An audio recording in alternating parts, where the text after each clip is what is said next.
Notre Soleil. Scénario 1. Quelque chose d'étrange vient de se produire. Toutes les chaînes de télévision et de radio parlent d'un trou noir qui s'est rapproché de nous, à l'endroit où se trouvait notre Soleil. On peut même y voir un disque d'accrétion et l'arrière-plan du ciel semble un peu déformé, ce qui signifie qu'il s'est vraiment rapproché. Normalement, les trous noirs sont si éloignés que nous ne pouvons pas les voir à l'œil nu. On ne peut même pas les voir avec un télescope. Alors, que fait-il ici, si près? Et où est notre Soleil? Le trou noir l'a-t-il avalé? Le Soleil était autrefois au centre de notre système solaire, assez loin pour ne pas nous brûler, mais suffisamment proche pour nous donner de la lumière, de la chaleur et de beaux spectacles lorsqu'il se lève à l'est et se couche à l'ouest. Et puis, il nous a donné la vie. Le corps le plus massif de notre système solaire contient 99,8% de sa masse totale. Il est si large qu'on pourrait faire tenir plus d'1 million de terres à l'intérieur. Peut-être que notre Soleil s'est transformé en trou noir.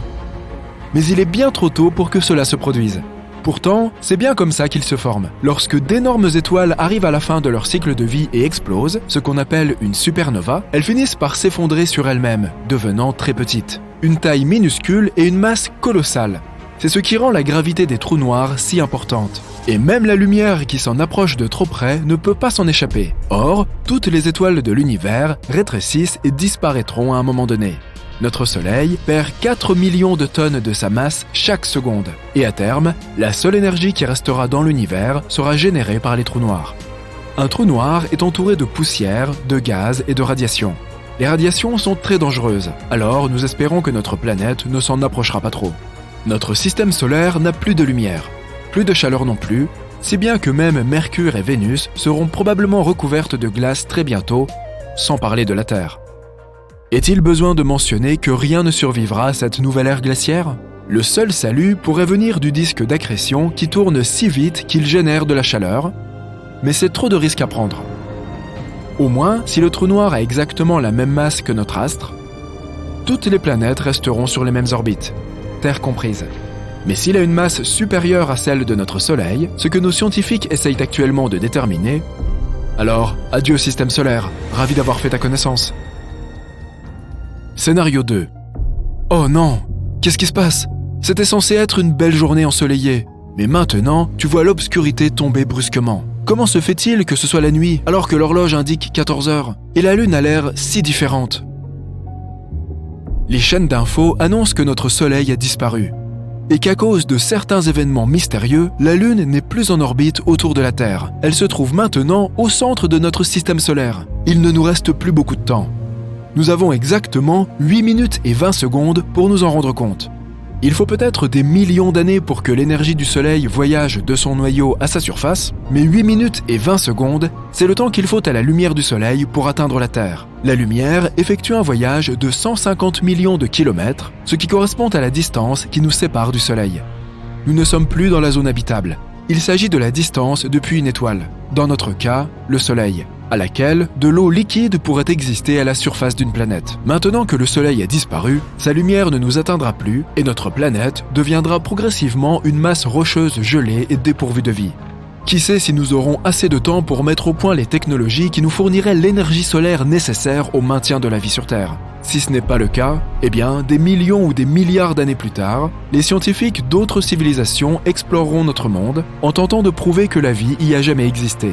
Soit la même chose que ce que nous faisons avec Mars et avec d'autres planètes de notre système solaire. C'est ainsi que nous essayons de déterminer si elles ont toujours été stériles ou s'il peut exister un signe que certains organismes y ont un jour vécu. Quelque chose d'autre, également essentiel à la vie, voyage à la vitesse de la lumière, la gravité. Sans le Soleil, pendant environ 8 minutes de plus, les planètes continueront à tourner autour du centre vide de notre système solaire, jusqu'à ce que le compte à rebours s'arrête et qu'elles finissent par dériver dans une direction inconnue de l'espace. Notre Lune n'a pas une gravité assez forte pour nous maintenir en place. Elle ne peut pas non plus briller assez fort pour nous donner de la chaleur et permettre la vie. Elle est si loin que nous pouvons à peine la voir maintenant. Sans la Lune qui voyage paisiblement près de notre planète, comme elle le faisait auparavant, nous pouvons voir que les marées descendent incroyablement vite. Et il y a de plus en plus de vent.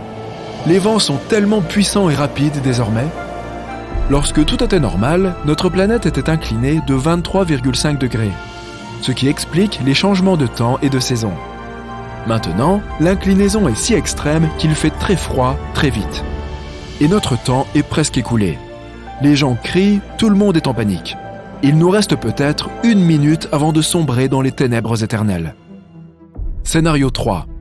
Nous ne savons pas exactement ce qui s'est passé, ni comment l'existence paisible que nous menions a pris fin. Personne n'a pu le prédire, mais il semble que, sortie de nulle part, une étoile à neutrons géante ait pris la place de notre Soleil. Ce n'est pas une chose que nous aurions pu identifier par nous-mêmes. Nous avons juste remarqué que quelque chose était différent. Le Soleil est devenu plus petit et un peu bizarre. Le reste, nous l'avons entendu aux informations. Et personne ne sait comment cela s'est produit. Peut-être que notre Soleil est quelque part derrière l'étoile à neutrons, ou que l'étoile l'a poussé hors de notre système solaire dans une direction inconnue. Une étoile à neutrons est l'objet spatial le plus dense que nous connaissions.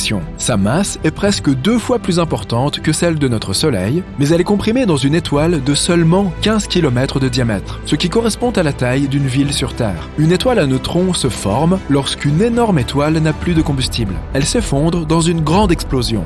Sa région centrale, le noyau, s'effondre aussi. C'est pourquoi chaque électron, une particule chargée négativement, et chaque proton, une particule chargée positivement, s'écrasent entre eux pour former un neutron, lequel comporte une charge neutre ou nulle. Nous sommes dans une situation très délicate maintenant, à attendre que notre fin arrive. Cette étoile à neutrons a une gravité 2 milliards de fois plus forte que celle de la Terre. Cela signifie que notre nouveau Soleil va tirer toutes les planètes de notre système solaire vers lui et finira par les détruire. Ça a déjà commencé.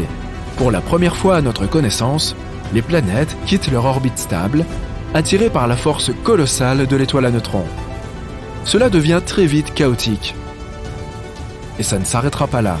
Une étoile à neutrons tourne plus de 700 fois par seconde, ce qui est incroyablement rapide. Notre Soleil ne tourne sur lui-même qu'une fois tous les 27 jours. Donc, après avoir détruit toutes les planètes, y compris la nôtre, cette étoile continuera à tourbillonner dans l'univers à environ 1/5 de la vitesse de la lumière. Peut-être qu'elle ralentira et s'éteindra avec le temps. Ou pas. Après des milliers d'années, de nombreuses étoiles à neutrons commencent à ralentir et à s'éteindre. Mais cela ne se produit pas toujours. Si elle rencontre une autre étoile, elle se mettra à orbiter autour d'elle et commencera à se nourrir de son atmosphère jusqu'à ce qu'elle s'effondre au bout d'un moment et se transforme en un trou noir géant. Notre Soleil allait s'éteindre de toute façon.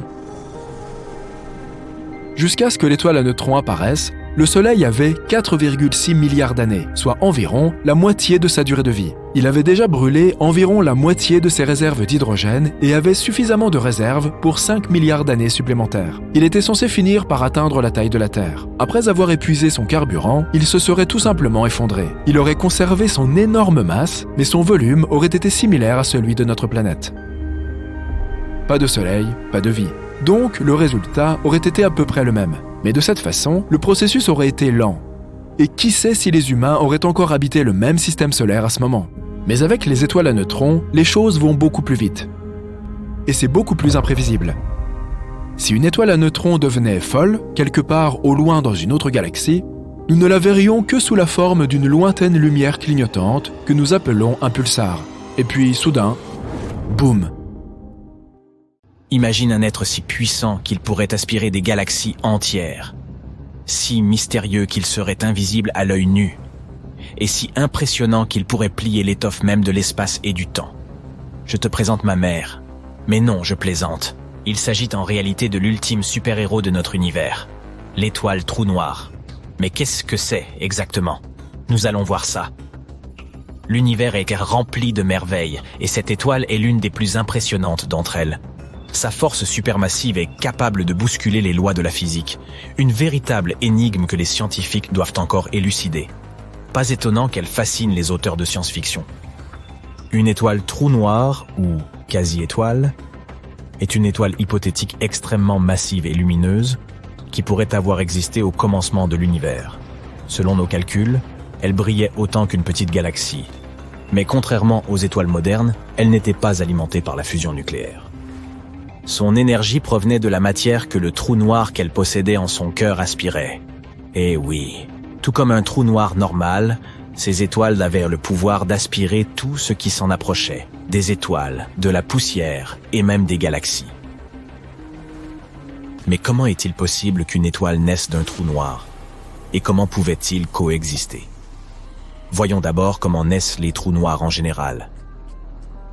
Tout commence par une étoile supermassive, c'est-à-dire une étoile faisant plusieurs fois la masse de notre Soleil. Cette étoile géante brûle intensément et brille de la lumière d'1 million de soleils. Hélas, elle finit par manquer de carburant. À la fin de sa vie, elle émet un énorme boom, une puissante explosion capable d'éclipser une galaxie entière. Ce type d'explosion porte le nom de supernova. Lors de ce boom, les couches extérieures de l'étoile partent dans tous les sens, tandis que le noyau se voit écrasé par sa propre gravité. Si le noyau est suffisamment lourd, il continuera à s'effondrer jusqu'à devenir un trou noir. Et celui-ci, par conséquent, naîtra. Et non, il n'a pas besoin de couches. Ce monstre cosmique grandira à partir de maintenant en avalant tout ce qui s'approche de lui. C'est en gros ce qui se passe actuellement dans notre univers, avec les étoiles supermassives. Mais les quasi-étoiles dans tout ça ? La formation d'une quasi-étoile n'a pu avoir lieu qu'au début du développement de notre univers, avant que l'hydrogène et l'hélium ne se fassent contaminer par des éléments plus lourds. Pour cette raison, les quasi-étoiles présentent une caractéristique importante. Elles sont gigantesques, si énormes qu'il est littéralement impossible de les imaginer. Il est possible qu'elles aient été plus grandes que les plus grandes étoiles modernes connues, comme VY Canis Majoris et Stephenson 218. Pas étonnant qu'elles soient si effrayantes. Elles naissaient de proto-étoiles, qui étaient parmi les premières étoiles de l'univers, les arrière-arrière-grands-pères de... tout. Imagine maintenant une proto-étoile si massive que son cœur finisse par s'effondrer en un trou noir, comme nous l'avons décrit précédemment. Mais la différence essentielle, c'est que lors d'une supernova classique, les couches extérieures de l'étoile sont emportées par toute l'énergie libérée. En revanche, avec une quasi-étoile, 16 couches extérieures ont une masse suffisante pour absorber cette énergie et rester en place. Qu'obtient-on au final ? Une étoile avec, en son cœur, un trou noir pesant entre 1000 et 10 000 masses solaires. Cette quasi-étoile est environ 14 000 fois plus grande que notre Soleil. C'est la plus grosse étoile que nous connaissions à ce jour. Ce titan céleste ont des propriétés assez folles.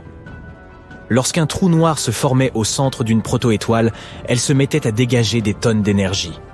Cette énergie contribuait à équilibrer sa force de gravité, comme avec les étoiles à fusion nucléaire. Elle devenait alors si lumineuse qu'elle ressemblait à une petite galaxie. Ces étoiles avaient une durée de vie assez courte, de l'ordre de 7 millions d'années. À titre de comparaison, notre Soleil a environ 4,5 milliards d'années, et il n'en est qu'à la moitié de sa vie. Au cours de cette brève période, le trou noir atteignait une taille située entre 1000 et 10 000 fois celle de notre Soleil. On pense aussi que les quasi-étoiles étaient très chaudes, avec des températures dépassant les 9700 Celsius. Mais en vieillissant, elles commençaient à se refroidir, et leurs couches extérieures devenaient transparentes. Finalement, leur température n'était plus que d'environ 3800 Celsius. À ce moment, c'en était fini de nos quasi-étoiles. Elles ne pouvaient pas survivre à cette température. Elles se dissipaient donc, laissant derrière elles des trous noirs de masse intermédiaire. Bon, malheureusement, à l'heure actuelle, il n'existe aucune preuve concrète de l'existence de ces quasi-étoiles. Elles auraient seulement existé il y a très très longtemps.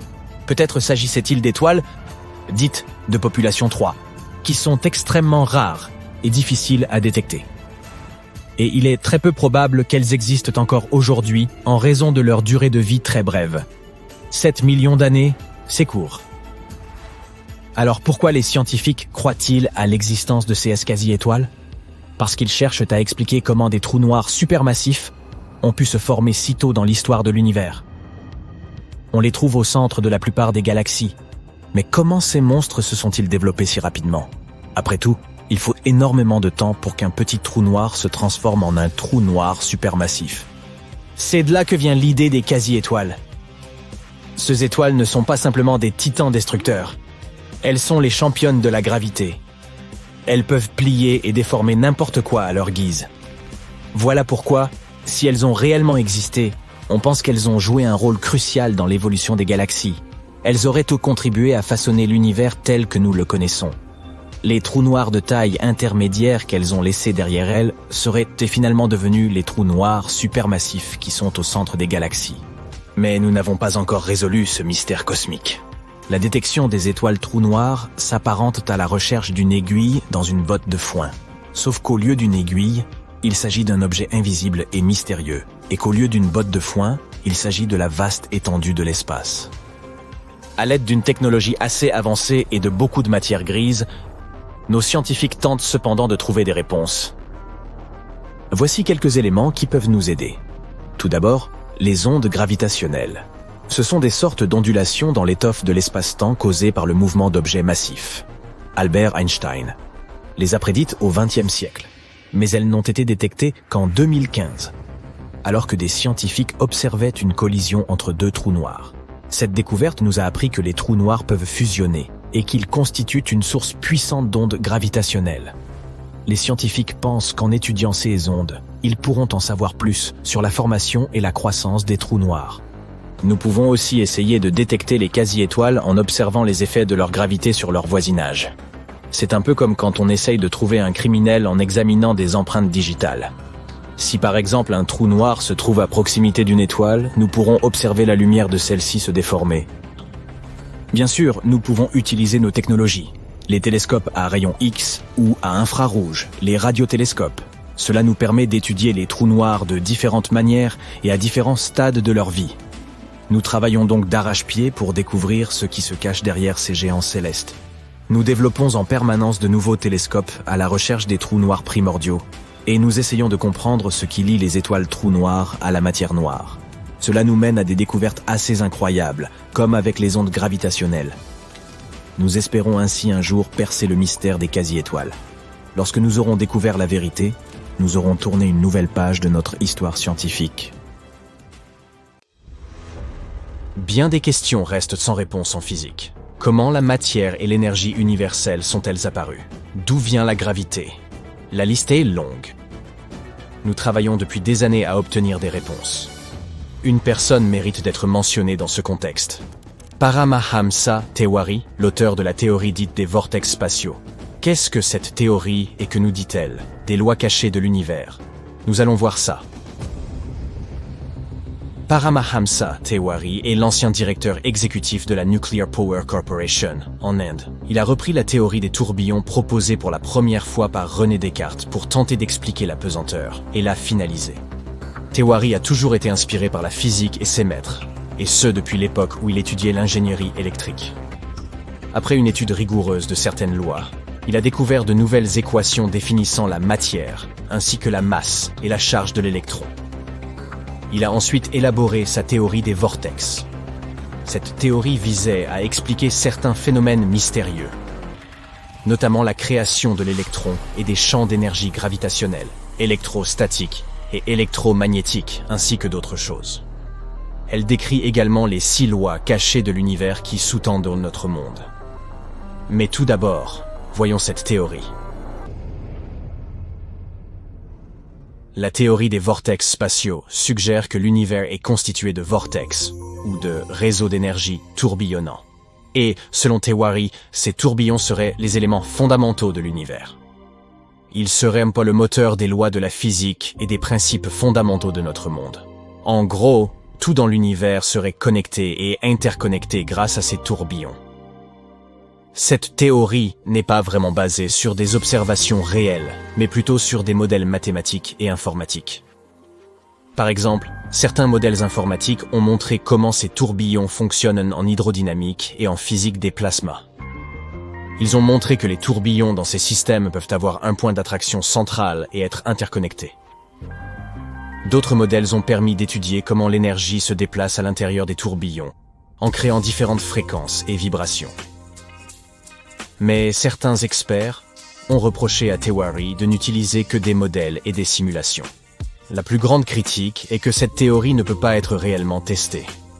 Elle repose sur les mathématiques et non sur des données expérimentales. Pour cette raison, elle n'est pas acceptée de manière officielle par les scientifiques. Mais elle est tout de même intéressante et apporte un point de vue unique sur l'univers et notre compréhension de ses lois. Par exemple, selon Tewari, l'univers posséderait des principes cachés qui seraient à l'origine de la création de la matière fondamentale, de son assemblage et de son mouvement. Quelles sont ces lois et que nous disent-elles? Jetons-y un coup d'œil. Loi 1. L'univers ne possède qu'une seule entité primordiale, l'espace, c'est-à-dire le vide absolu, qui structure la matière. Selon cette loi, l'espace est l'élément fondamental de l'univers et il est responsable de la structuration de la matière. Elle suggère que l'espace est l'entité fondamentale qui crée et conserve la structure de la matière, et que toute la matière de l'univers est constituée des mêmes particules fondamentales, comme les électrons et les positrons. Essayons d'exprimer ça avec des mots simples. Imagine que l'univers est comme un grand jeu de Lego. Il serait, tout comme les Lego eux-mêmes, composé de petites briques ou éléments fondamentaux. On appelle ces éléments des électrons et des positrons. Essayons d'exprimer ça avec des mots simples. Imagine que l'univers est comme un grand jeu de Lego. Il serait, tout comme les Lego eux-mêmes, composé de petites briques ou éléments fondamentaux. On appelle ces éléments des électrons et des positrons. Mais qu'est-ce qui retient toutes ces briques? L'espace, bien sûr. L'espace leur donne une forme et une structure. Comme ta boîte de Lego retient toutes tes briques colorées. Cette première loi stipule donc que l'espace est l'élément fondamental qui structure la matière et assure la cohésion de l'univers. Loi 2. La matière est constituée d'une seule sorte de particules fondamentales, les électrons et les positrons. Cette loi stipule que toute la matière de l'univers est constituée des mêmes particules fondamentales, l'électron et le positron. Ce sont les briques de Lego dont nous venons de parler.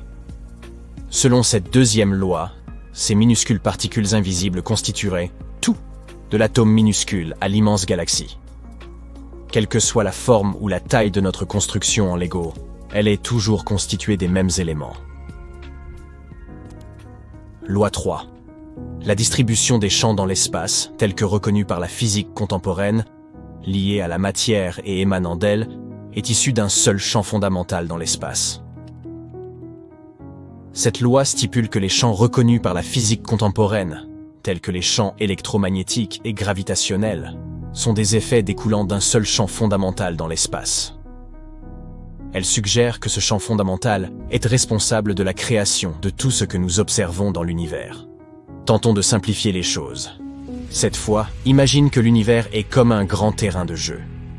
Les différents champs que nous observons, comme le champ gravitationnel et le champ électromagnétique, sont comme différents jeux présents sur ce terrain. Mais l'important, c'est que nous sommes toujours dans un seul et même espace fondamental, le terrain de jeu lui-même qui maintient tout ensemble.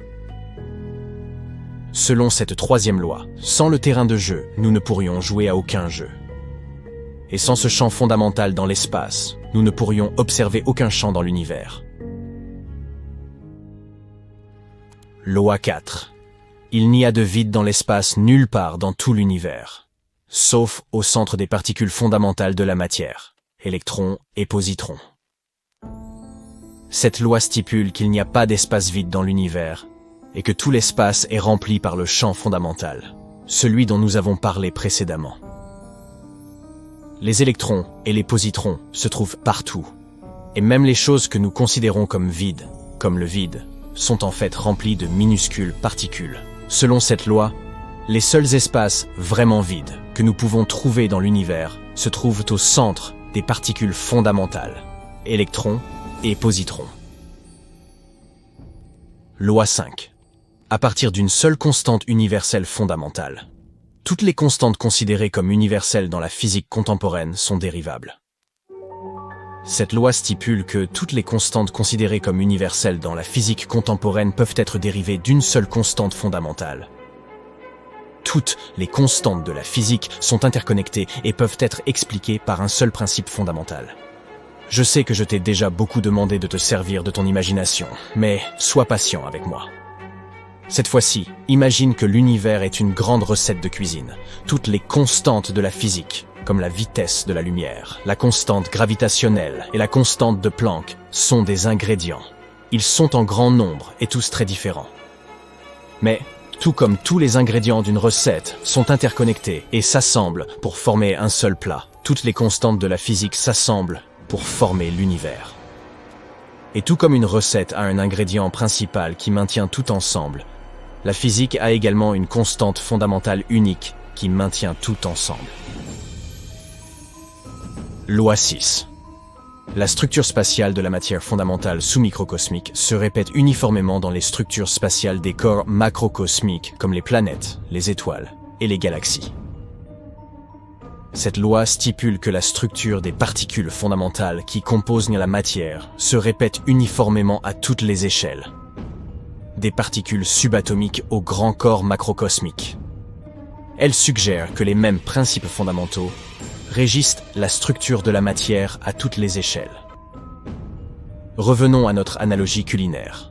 En utilisant différents ingrédients et en les combinant de différentes manières, notre cuisinier peut créer de nouveaux plats. Ces plats seront tous différents, et ils peuvent être très simples ou très complexes. Mais en les créant, le cuisinier applique toujours les mêmes principes et les mêmes connaissances. De la même façon, l'univers crée différentes structures, des atomes aux galaxies en passant par les étoiles et les planètes. Mais il utilise toujours les mêmes principes fondamentaux pour créer toutes ces choses. Cette loi suggère donc que la structure des particules fondamentales qui composent la matière est répétitive et uniforme à toutes les échelles. Voilà les 6 lois fondamentales de l'univers, selon Tewari. Et même si tout ça n'est pas accepté par la science officielle, c'est quand même quelque chose de très intéressant.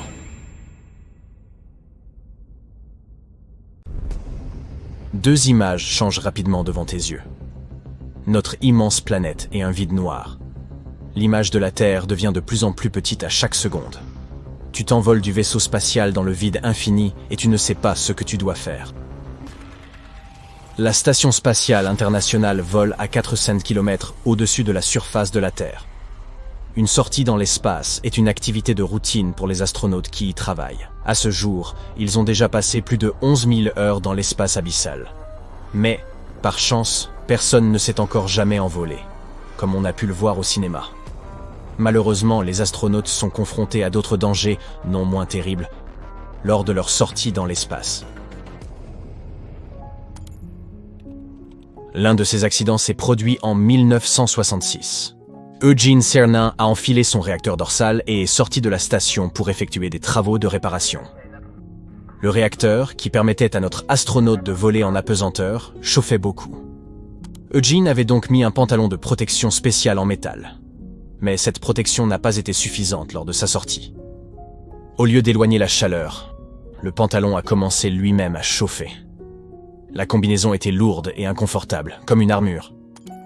Elle frottait contre sa peau et limitait ses mouvements. Travailler en apesanteur est très éprouvant. Et ce jour-là, Eugene a également dû faire face à ce problème de combinaison. À l'intérieur de celle-ci, il avait l'impression d'être dans un bain chaud. La température élevée et le travail intense l'ont extrêmement fatigué, déshydraté, et il a perdu beaucoup de poids. Son visage transpirait et la sueur l'aveuglait. Au cours de cette sortie, notre astronaute a perdu environ 6 kg. Ses camarades sont venus à son secours et l'ont ramené à bord de la navette. Afin de limiter la surchauffe, ils l'ont aspergé d'eau froide à l'aide d'un tuyau. Pour sortir dans l'espace infini, les astronautes doivent porter une combinaison qui est comme une cage pour leur corps.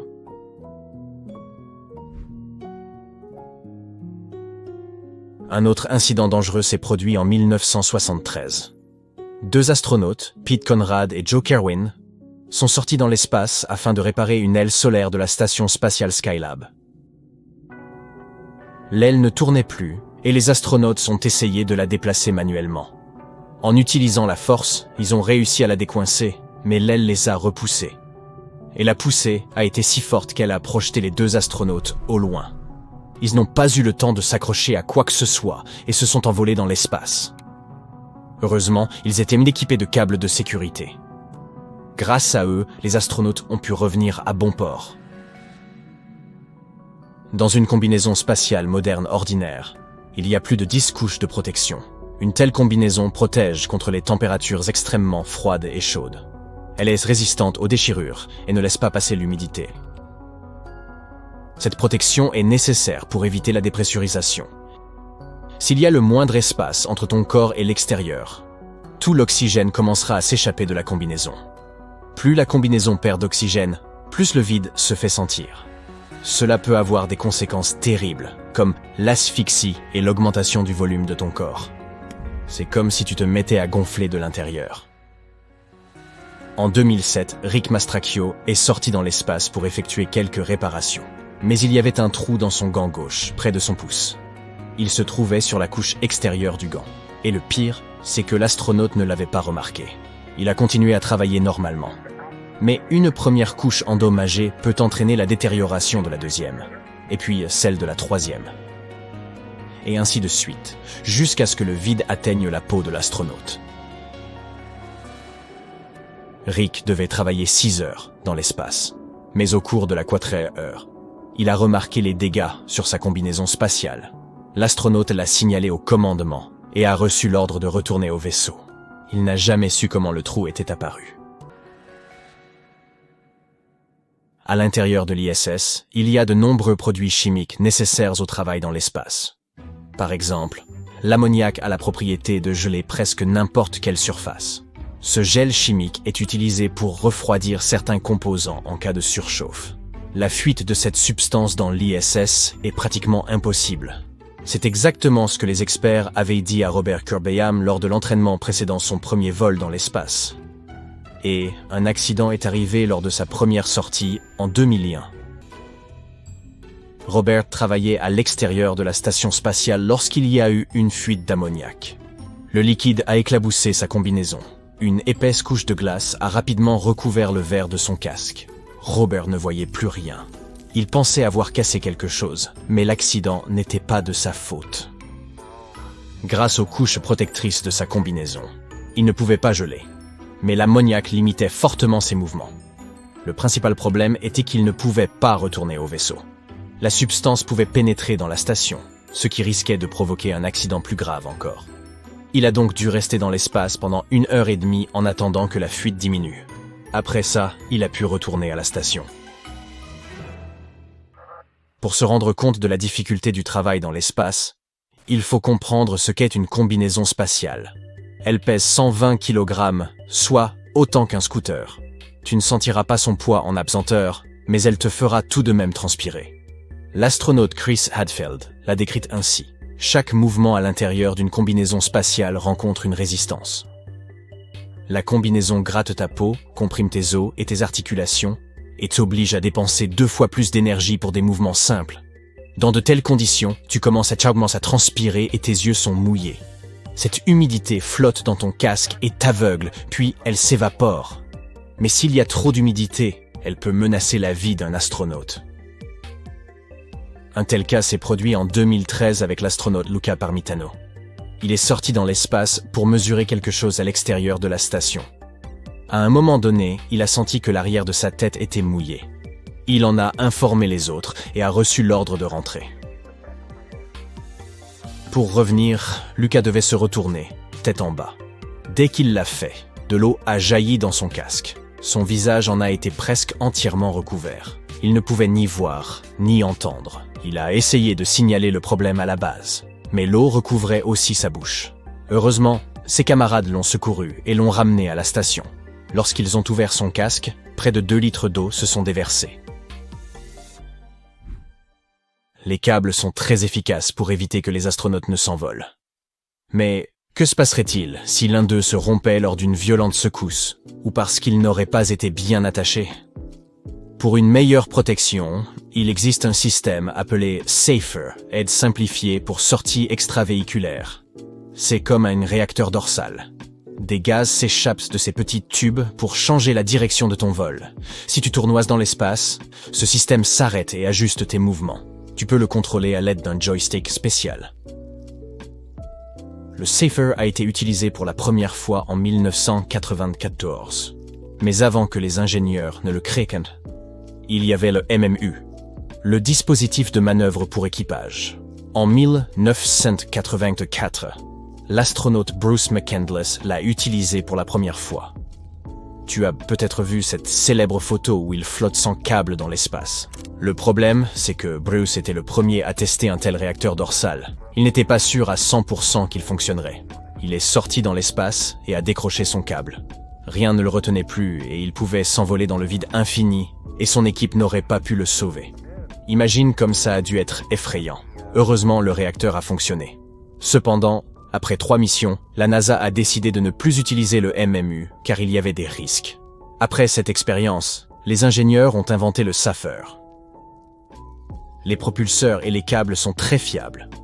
Mais la meilleure protection d'un astronaute, ce sont ses compétences. Les astronautes étudient pendant 6 ans, puis passent plusieurs années à suivre une formation spécialisée. Ils passent tous de nombreuses heures à s'entraîner grâce à des programmes de simulation. Ils entraînent leur corps, leur endurance et leur esprit, car, dans un cadre aussi dangereux que peut l'être l'espace, il est essentiel de savoir garder son calme.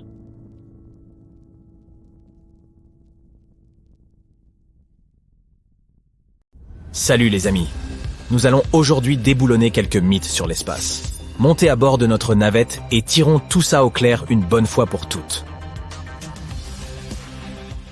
Imaginez ça. Vous flottez dans l'espace en buvant une tasse de chocolat chaud lorsqu'une pensée étrange vous vient à l'esprit. Peut-on crier dans l'espace? Et si oui, est-ce que quelqu'un entendrait ce cri? Si vous avez vu Alien, vous connaissez la réponse. On ne peut pas entendre les sons dans l'espace. Ce n'est pas que les sons n'existent pas. C'est juste qu'on ne peut pas les entendre. Il n'y a personne de mieux placé pour déboulonner ce mythe que Chris Hadfield. Il a participé à plusieurs sorties dans l'espace au cours de sa vie d'astronaute. Une fois dans l'obscurité de l'espace, on n'entend plus rien. Tout ce que l'on entend, c'est le silence. Un silence absolu. Mais juste à côté, il y a une énorme boule de feu, le Soleil. Nous n'entendons pas ces explosions parce qu'il n'y a rien pour porter les sons. Mais ce ne serait probablement pas très agréable pour les astronautes s'ils pouvaient entendre tous les bruits de l'espace. Imaginez que vous naviguez dans l'espace, tel un super-héros du futur, lorsqu'une étoile filante passe tout près de vous. Mais attendez, s'agit-il vraiment d'une étoile ? Et non, les étoiles filantes ne sont pas du tout des étoiles.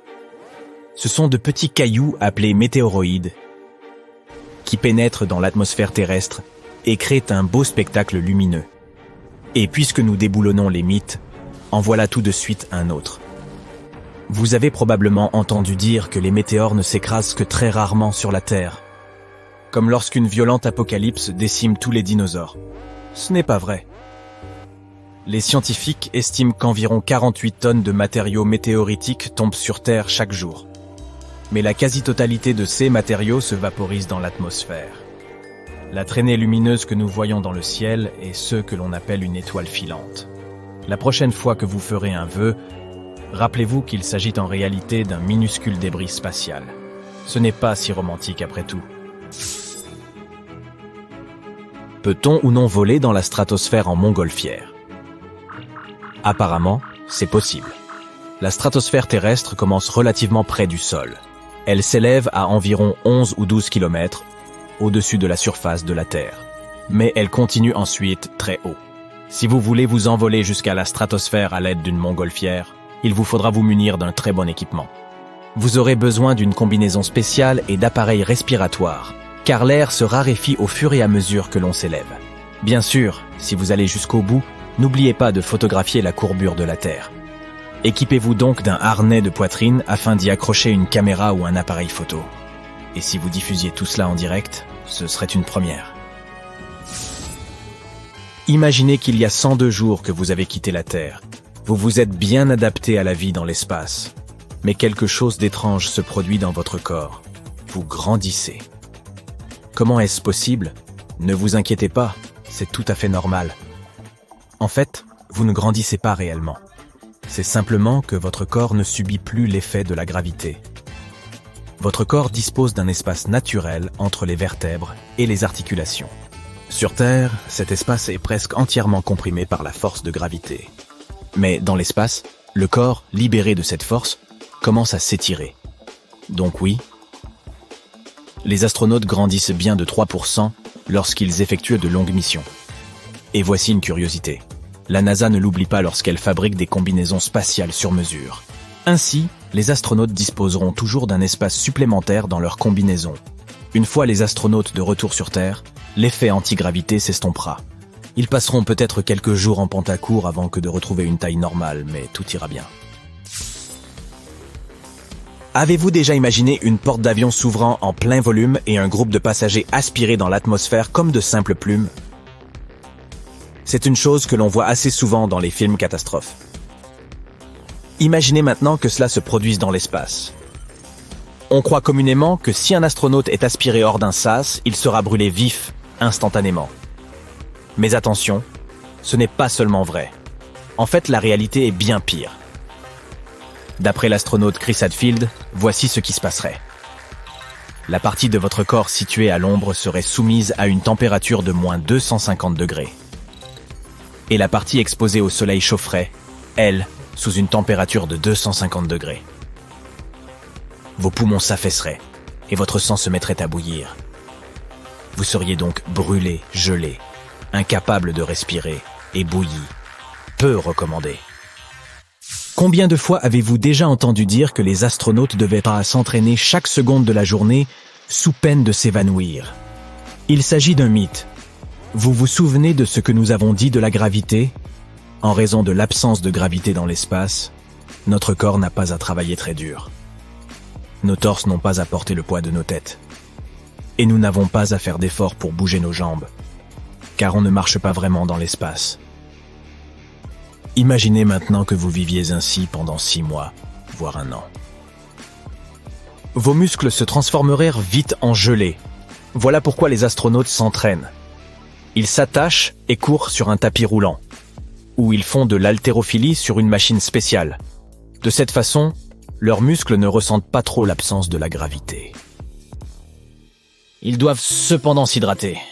Si j'étais astronaute, je demanderais à la NASA si je peux emporter ma gourde d'eau douce dans l'espace avec moi. Vous avez peut-être entendu dire que l'espace sent le steak brûlé, ou la sauce barbecue. Même si cela semble absurde, ce mythe est plus vrai que faux. Les astronautes ne peuvent évidemment pas sentir l'odeur de l'espace lorsqu'ils y sont, car ils ne peuvent pas enlever leur casque. Ils sentent généralement cette odeur une fois que leur véhicule s'est amarré et qu'ils ont ouvert le sas. Apparemment, cette odeur est due à la présence d'hydrocarbures flottant dans l'espace. Qui l'eût cru? Laissez-moi à présent vous poser une question. Pensez-vous vraiment que si les astronautes pouvaient voler à la vitesse de la lumière, ils ne vieilliraient pas d'une seule seconde? Je savais que vous diriez non. Tirons cela au clair. Tout d'abord, nous n'avons pas encore trouvé comment voyager à la vitesse de la lumière. Cela nécessiterait une immense quantité d'énergie et nous ne disposons pas de la technologie nécessaire. Deuxièmement, même si nous parvenions à mettre un humain à l'intérieur d'un vaisseau voyageant à la vitesse de la lumière, cette personne continuerait à vieillir. Elle vieillirait différemment des personnes restées sur Terre. C'est un fait, mais elle vieillirait quand même. Vous croyez vraiment que l'immortalité existe? Et non. Si vous avez vu Avatar 1, vous vous souvenez certainement que les humains ne réussissent à atteindre Pandora que grâce au cryosommeil. Ils congèlent leur corps, les placent dans des lits cryogéniques et voyagent pendant des années sans vieillir. Oui, cela semble incroyable, mais cette technologie n'existe pas encore. Notre corps est principalement constitué d'eau, n'est-ce pas? Et quand on congèle de l'eau, elle se dilate. C'est pourquoi il ne faut jamais laisser une canette de soda sans surveillance dans le congélateur. À l'heure actuelle, si nous congelions le corps d'une personne, l'eau qu'il contient se dilaterait, et cela endommagerait les tissus et les organes. Alors non, nous ne pouvons pas cryodormir pour voyager dans l'espace, pas encore tout au moins. Voici une idée folle. Que se passerait-il si un astronaute emportait un drone lors d'une sortie dans l'espace? À moins qu'il ne s'agisse d'un drone conçu par la NASA, l'engin gèlerait et brûlerait probablement sans protection spéciale. Mais on peut toujours rêver, pas vrai?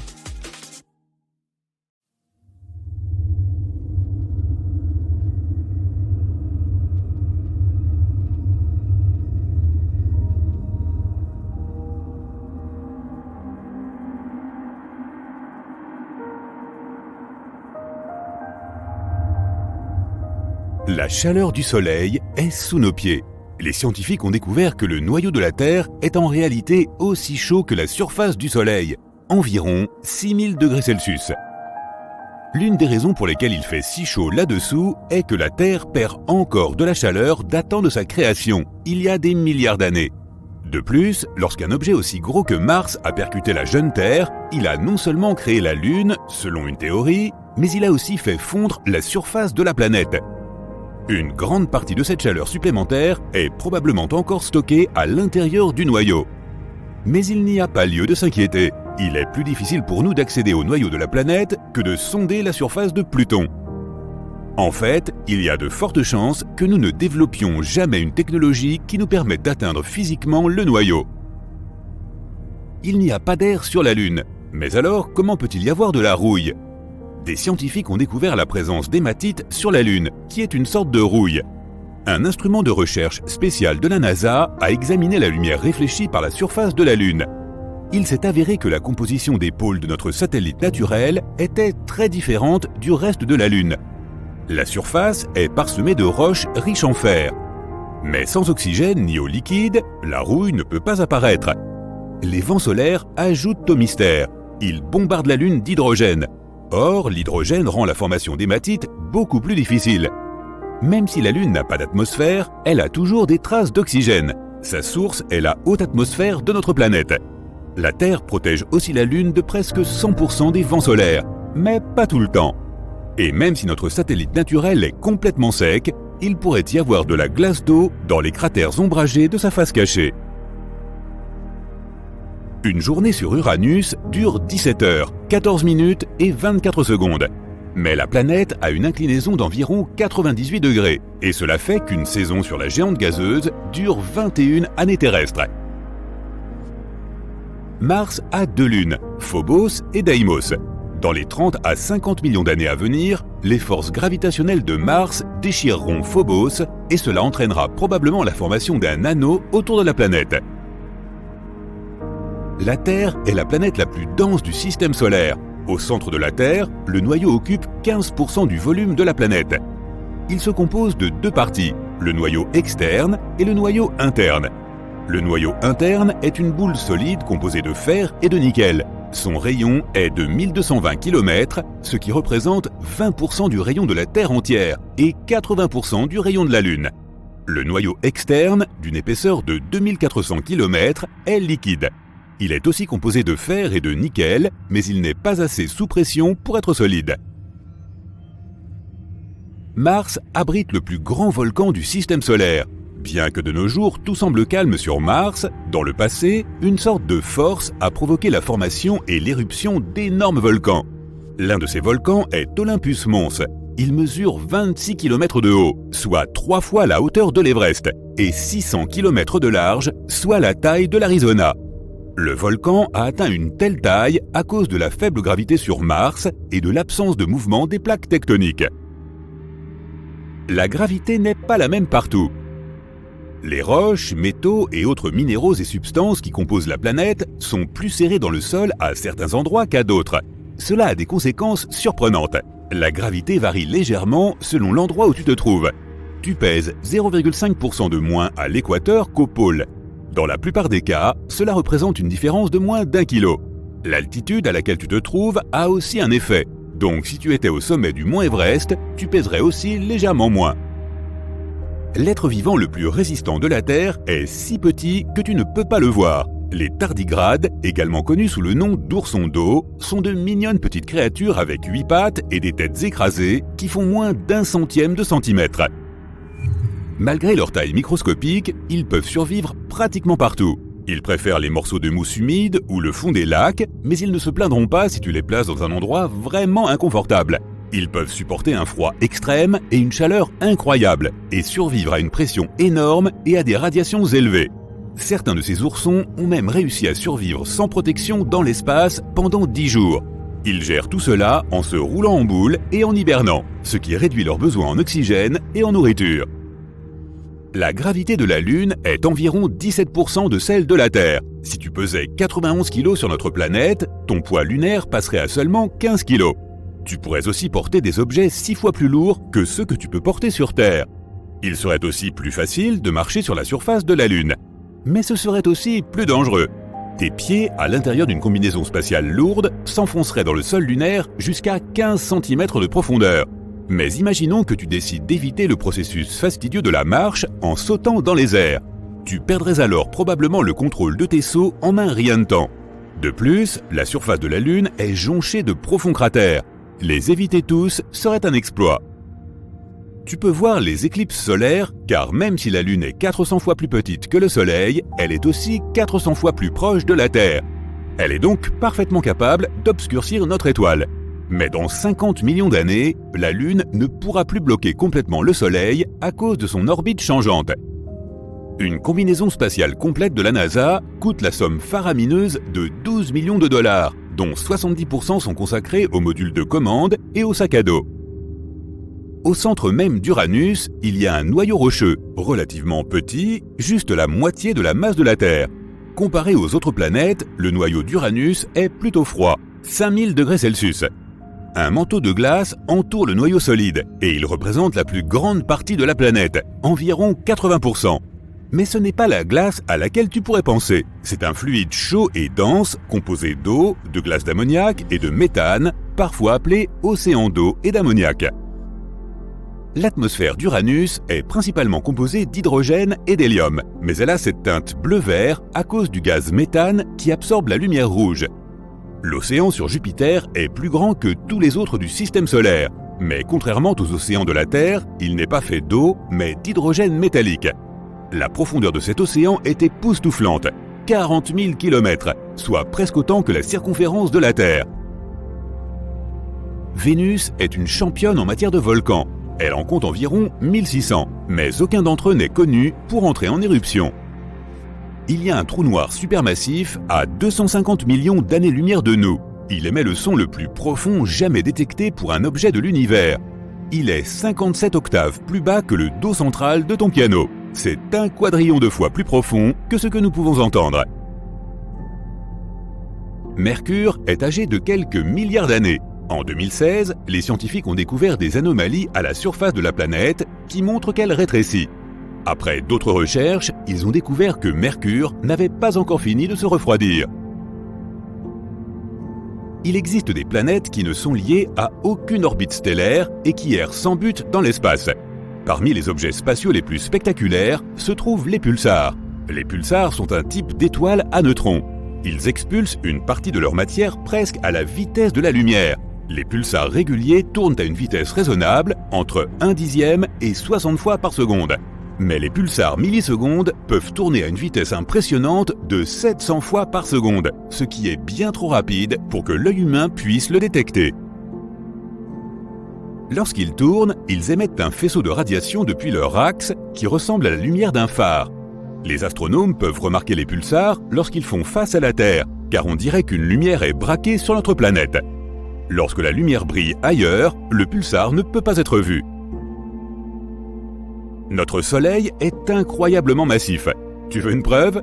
99,86% de toute la masse du système solaire est la masse du Soleil, composée en particulier de l'hydrogène et de l'hélium. Les 0,14% restants sont principalement la masse des 8 planètes du système solaire. Les anneaux de Saturne sont très fins par rapport à sa taille. Si tu avais un modèle réduit de la planète de 1 mètre de large, les anneaux seraient 10 000 fois plus fins qu'une lame de rasoir. Même si Vénus est la planète la plus chaude de notre système solaire, elle a quand même de la neige. Mais pas la neige à laquelle tu t'attends. Il neige des métaux et il pleut de l'acide. Pas vraiment l'endroit idéal pour tes prochaines vacances.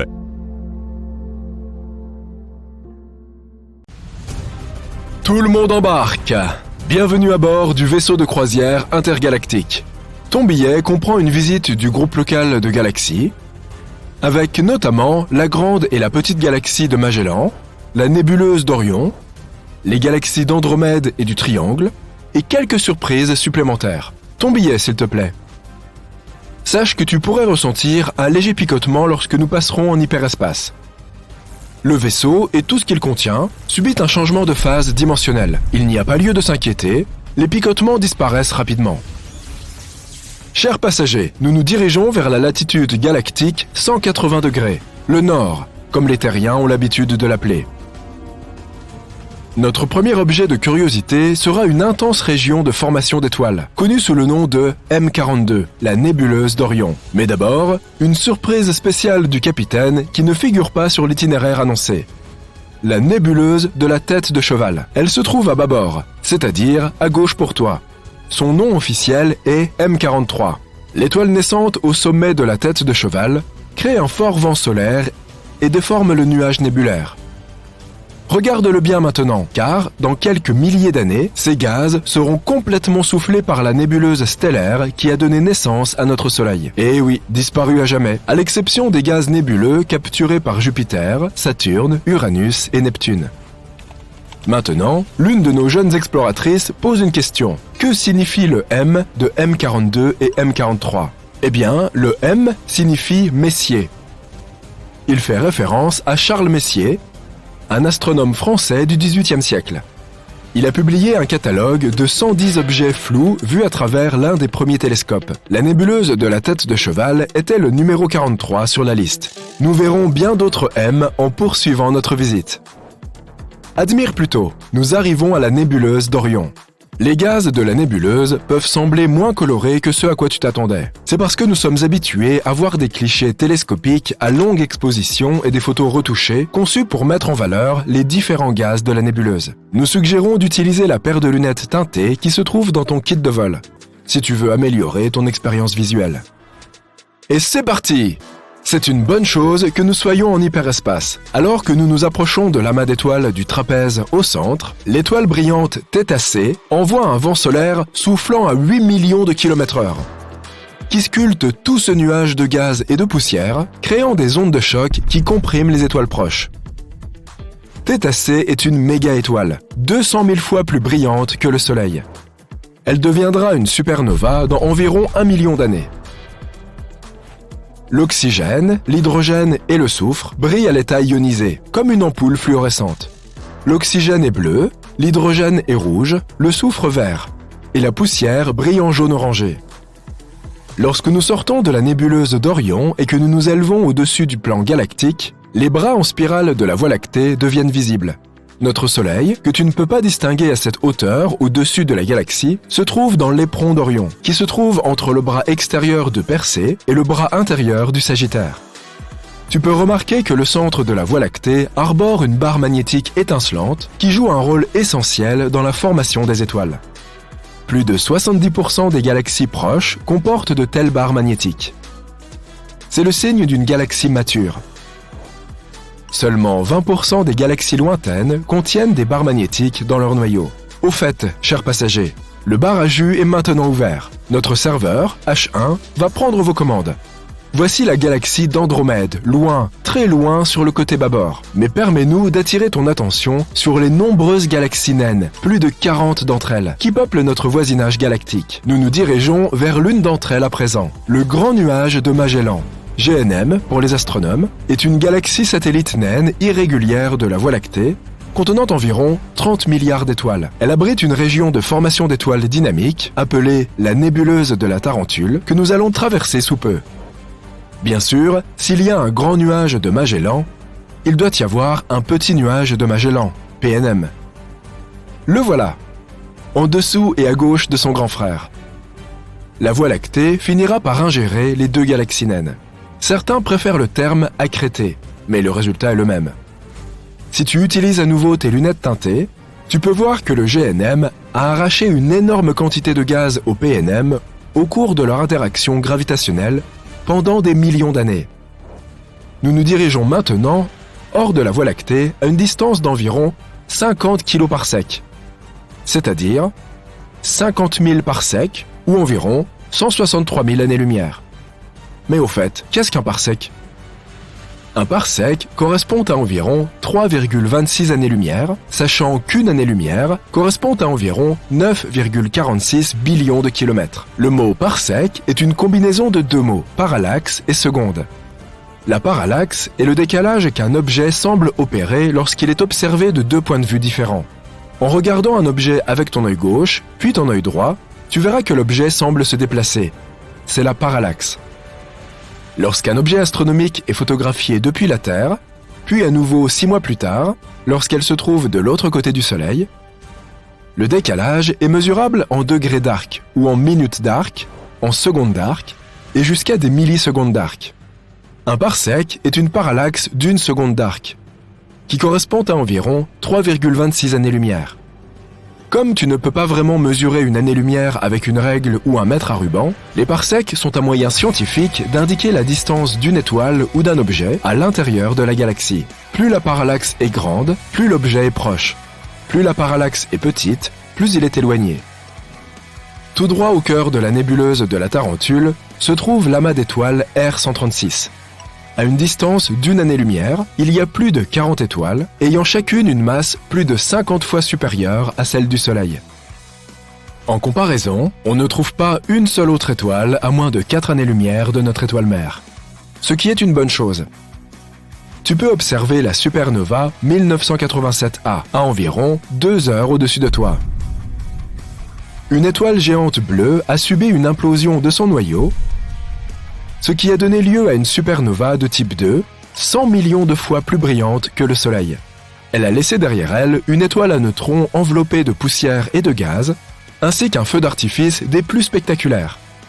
1987A, dans le Grand Nuage de Magellan, est la supernova la plus proche de la Terre à s'être produite depuis l'an 1604. Elle a eu lieu au sein de la Voie lactée, à environ 20 000 années-lumière de notre planète, et on a rapporté à l'époque qu'elle avait été visible en plein jour pendant environ 2 semaines. Après que 1987A soit devenue une supernova, parce qu'il s'agissait d'une étoile géante bleue, les spéculations se sont multipliées sur le fait que l'étoile géante bleue Rigel, l'étoile du pied de la constellation d'Orion, pourrait bien devenir une supernova dans un avenir pas si lointain, à moins qu'elle n'en soit déjà là.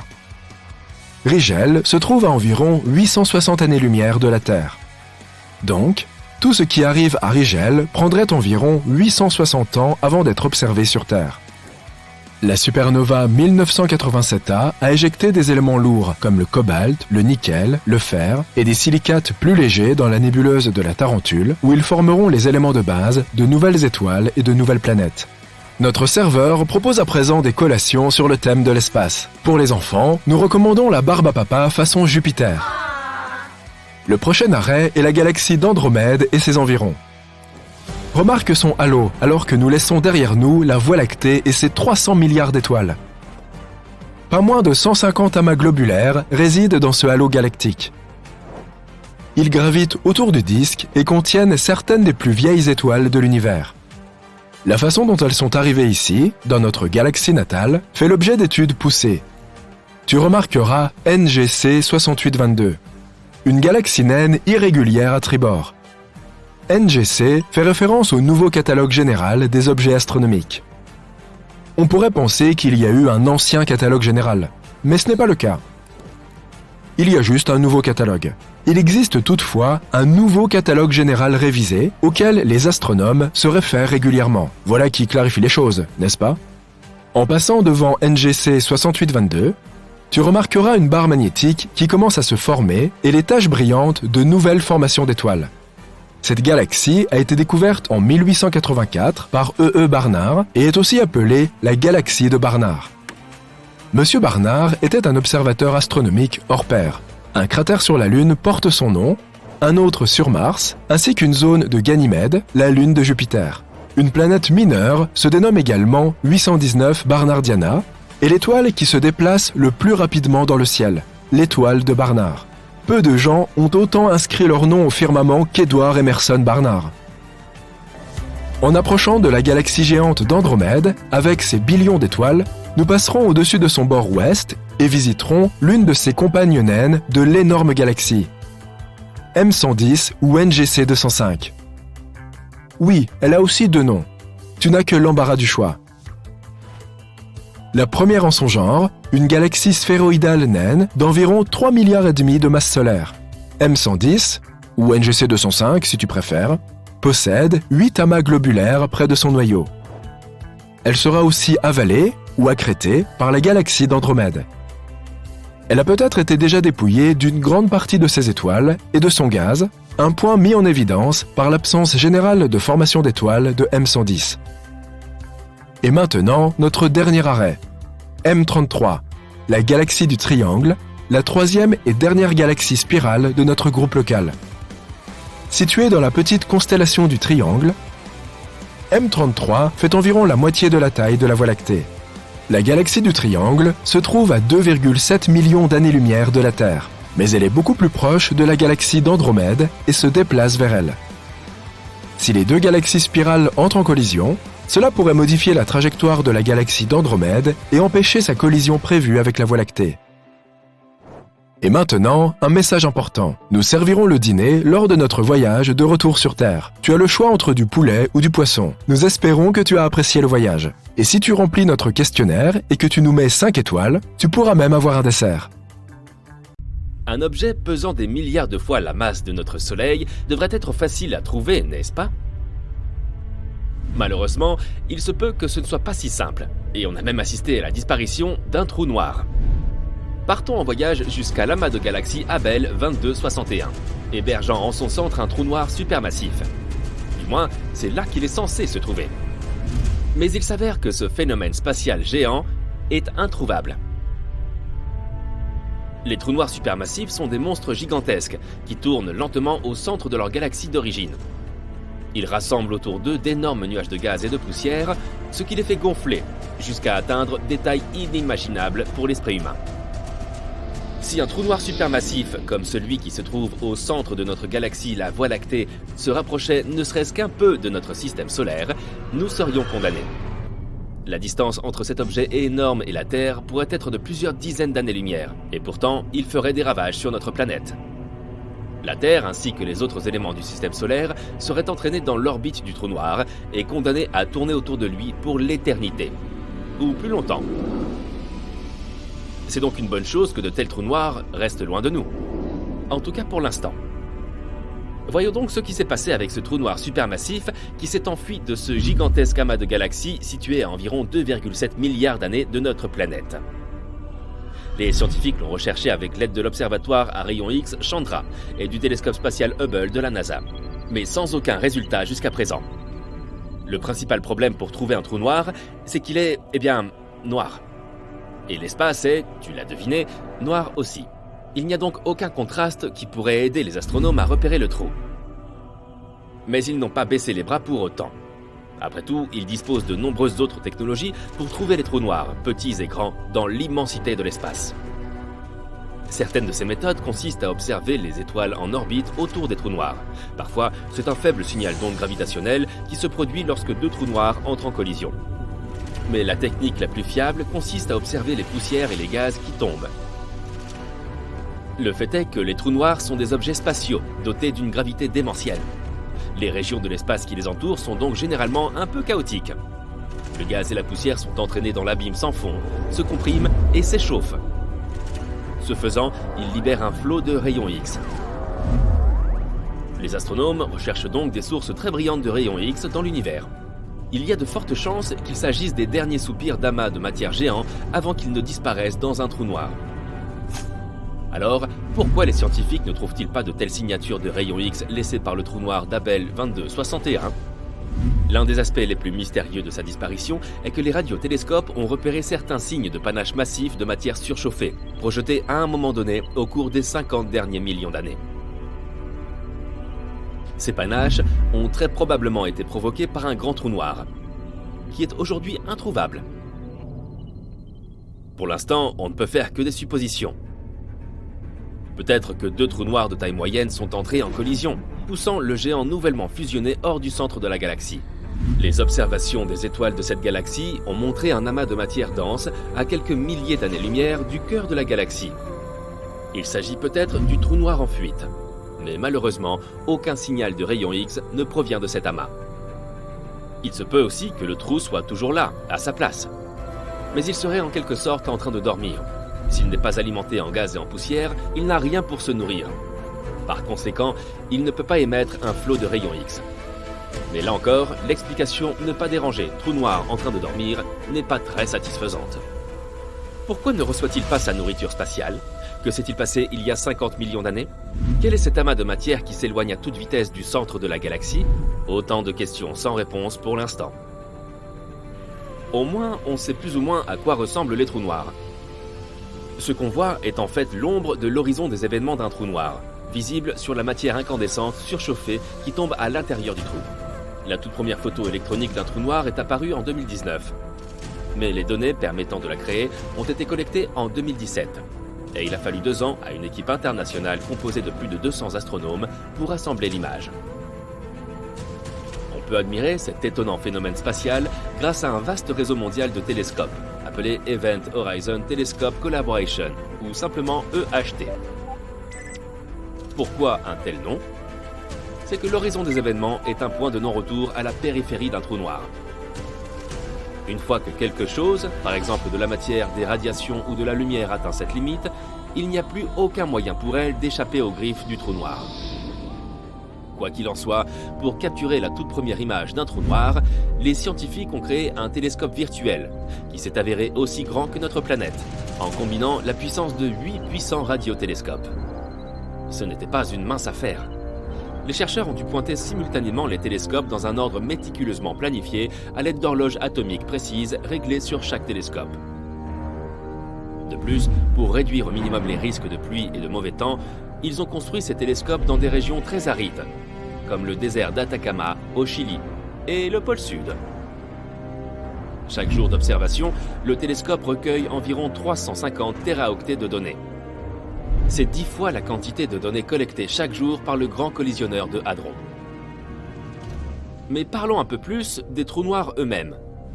Il existe des trous noirs stellaires, plus petits mais encore plus dangereux que leurs pairs supermassifs. Ils apparaissent lorsque des étoiles qui n'ont plus rien à manger s'effondrent sur elles-mêmes. Si une étoile était assez grosse, elle se comprime toujours plus et voilà. Un petit trou noir stellaire apparaît.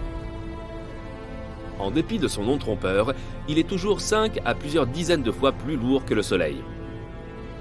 Contrairement à leurs cousins massifs, les hypothétiques mini-trous noirs pourraient être vraiment minuscules, pas plus gros qu'un atome. Même dans ce cas, un seul de ces minuscules trous noirs aurait la taille d'un millier de SUV. Selon une théorie, des tonnes de micro-trous noirs auraient pu être créés juste après le Big Bang et le début de l'univers.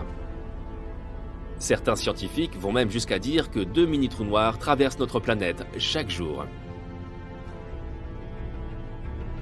Il existe un trou noir supermassif en plein milieu de notre galaxie, la Voie lactée. Il s'appelle Sagittarius A étoile, et il est 4,3 millions de fois plus lourd que le Soleil. Et non, nous ne serons pas attirés par ce trou. Il se trouve à plus de 26 000 années-lumière de la Terre, trop loin pour avoir une quelconque influence sur notre planète.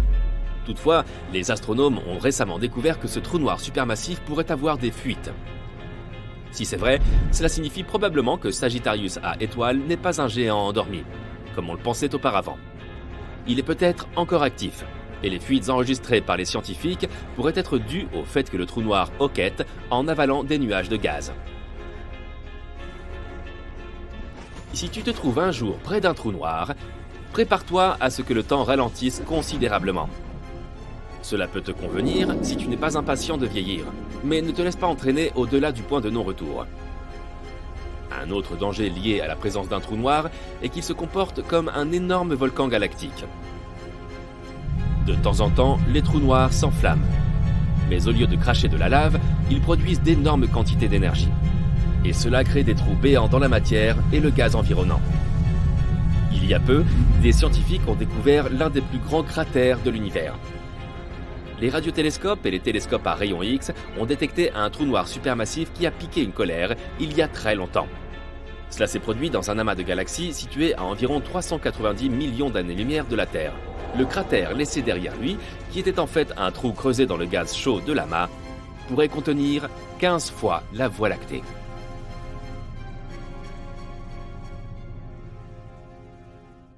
Nous sommes en train de voyager à 1000 années-lumière de notre planète, vers un système inconnu. Ici, il y a 2 étoiles brillantes en orbite l'une près de l'autre. Mais il y a aussi une chose petite, mais vraiment énorme également, un trou noir. Ces objets sont mystérieux et dangereux. Ils sont capables d'avaler notre monde entier en 1 seconde sans même s'en apercevoir. Pire encore, ils peuvent détruire une énorme étoile comme notre Soleil. Et ce sont ces géants qui se trouvent généralement au centre des galaxies. Elles sont si lourdes que leur gravité retient autour d'elles d'innombrables étoiles, planètes et poussières d'étoiles. Elles peuvent peser des millions, voire des milliards de fois plus que le Soleil. Et maintenant, tu es de retour au sol sur une rampe de lancement de fusée sur la Terre. La seule chose à laquelle tu penses est de retenir ta respiration et de sauter dans le cœur de cette perle noire. Mais tu n'auras pas à retenir ta respiration car tu seras dans une combinaison spatiale. Et l'oxygène est inclus, gratuitement en plus. De plus, il est peu probable que tu arrives un jour à aller jusqu'au trou noir. Un voyage aussi lointain avec la technologie actuelle prendrait des dizaines de milliers d'années. Tu retournes donc dans ton garage où tu as caché ton hyperfusée qui t'emmènera au trou noir en quelques secondes. Boum! Voilà, tu es à côté de 2 étoiles et d'un trou noir. La première chose que tu remarques est que les trous noirs ne sont pas noirs. Sa force gravitationnelle attire non seulement les objets, mais aussi la lumière elle-même. Cela rend le trou invisible. Tu peux seulement voir un anneau brillant autour de lui que l'on appelle l'horizon des événements. Il est constitué de lumière tordue, de poussière chaude, de plasma et de morceaux d'astéroïdes qui se trouvent aussi piégés à cet endroit. Donc l'horizon des événements est le premier obstacle à surmonter. Bon, tu enfiles ton réacteur dorsal, tu ouvres la porte de ta fusée et tu sautes vers le trou noir. La force de gravité commence à t'attirer rapidement vers lui. La combinaison spatiale te protège des énormes températures et niveaux de radiation de l'horizon des événements. Les équipements de protection conventionnels ne pourraient guère t'aider. Alors tu remercies ton père d'avoir caché cette combinaison protectrice ultra puissante dans ton garage. Tu commences à avoir l'impression que ton corps s'étire désagréablement. Le problème, c'est que la gravité augmente à chaque fois que l'on se rapproche du centre du trou noir, et c'est beaucoup plus fort à ta tête qu'à tes pieds. Ton corps commence à s'étirer comme des spaghettis. C'est pourquoi on appelle ça la spaghettification. Aucun costume ne peut te protéger de ça, et il n'y a pas un seul vaisseau spatial qui puisse résister à ce genre de contraintes. Bon, cette vidéo a été courte. Ok, alors rembobinons jusqu'au moment avant le saut. Tu réalises que pour atteindre le cœur du trou noir et survivre, tu n'as pas besoin d'un équipement amélioré, mais d'un autre trou noir. Et c'est la taille et le poids de celui-ci qui comptent. Théoriquement, tu peux survivre à la chute dans un trou noir supermassif. Tout dépend de la largeur de l'horizon des événements du trou noir. Quand un trou est petit, à peu près le poids de notre Soleil, l'horizon des événements est lui aussi petit. Et donc son bord est particulièrement proche du centre de cette force gravitationnelle exceptionnelle qui te spaghettifierait rapidement et brutalement. Mais si l'horizon des événements est large, il est plus éloigné du centre de la force gravitationnelle. Alors la différence de pression de la gravité sur ta tête et tes pieds sera inexistante. Donc, si tu as assez d'air dans ta combinaison spatiale, tu peux survivre à un voyage de ce style. Donc, tu dois choisir un trou noir supermassif. Voyons voir. Un au centre de la Voie lactée? Non, il y a trop de plasma chaud et de débris autour. Tu as besoin d'un trou noir complètement isolé pour un saut comme celui-ci. Quelque part dans l'espace sombre où il n'a pas eu le temps de rassembler les débris des mondes voisins autour de lui. Tu ouvres rapidement ta carte de l'espace et tu trouves un trou noir de cette sorte. Un voyage plus rapide que la lumière et tu es arrivé. Le voilà, un énorme néant obscur. Il n'y a que la lumière déformée des étoiles et galaxies lointaines sur son horizon. Pour tester ta théorie, tu y jettes un mannequin. Il s'approche du trou noir, puis ralentit jusqu'à s'immobiliser. Mais ce n'est qu'une illusion. Le trou noir est si lourd qu'il peut déformer l'espace et le temps. Donc pour l'observateur, le mannequin est figé dans l'horizon des événements, mais en fait, il est depuis longtemps entré dans son cœur. La poupée n'a pas été spaghettisée comme tu l'as été lorsque tu es tombé dans un petit trou noir, alors maintenant, tu sautes en toute confiance après elle. Rappelle-toi que même si tu te sens bien, c'est toujours un voyage sans retour. Une fois dans le champ d'attraction du trou noir, rien ne peut t'échapper à son étreinte. Peu importe la puissance de ta fusée ou la force avec laquelle tu agites tes bras. Tu es maintenant au bord du disque d'accrétion. Chaque seconde ici équivaut à des semaines ou des mois sur Terre. Tu voyages dans le temps. Sur notre planète, il y a peut-être déjà des voitures volantes et des gratte-ciel de plusieurs kilomètres de haut partout. Mais pour toi, cela n'a duré que quelques minutes. Waouh! Toute la lumière des étoiles que tu vois est devenue rouge. Ça aussi, c'est à cause de la gravité. La lumière que nous voyons est constituée d'ondes, mais le trou noir les étire. Les longueurs d'onde courtes comme le bleu deviennent longues et rouges. Super, tu as dépassé l'horizon des événements et tu te diriges maintenant vers le néant total.